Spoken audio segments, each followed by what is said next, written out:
Inilah kenapa kita harus berhati-hati jika berkunjung ke negara asing.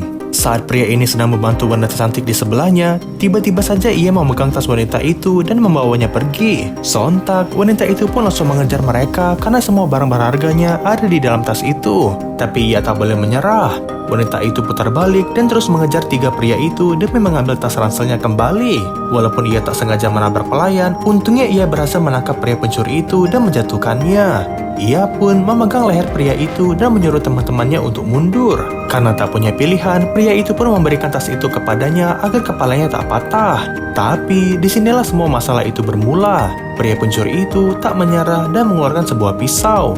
Dalam hitungan detik, ia pun pergi dari sana dan lari secepat mungkin. Wanita itu berhasil melompat ke tali kren dan melayangkan dirinya ke sisi lain dermaga.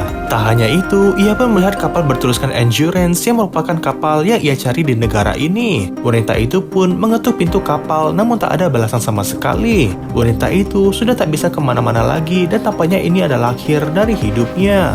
Dan voila! Terlihatlah seorang pria di atas kapal yang baru saja menembakkan peluru peringatan. Tiga orang itu pun pergi dari kapal ini dan selamatlah wanita itu.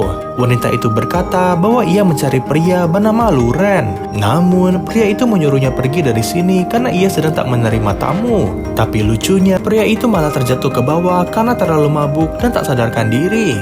Wanita itu pun menyemprotnya dengan air untuk membangunkan pria itu dari pingsannya.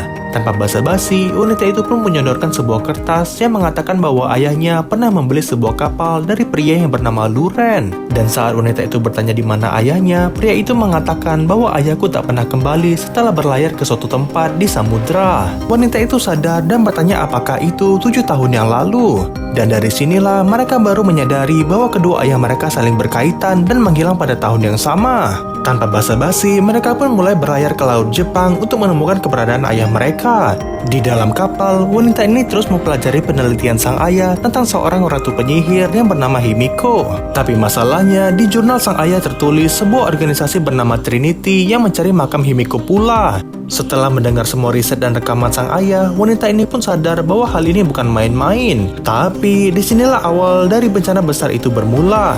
Malam itu, wanita ini tiba-tiba terbangun karena kapal mereka bergetar dengan kencang. Benar saja, saat ia membuka pintu kapal, air laut sudah bergoyang dengan hebat yang menandakan bahwa sedang terjadi badai.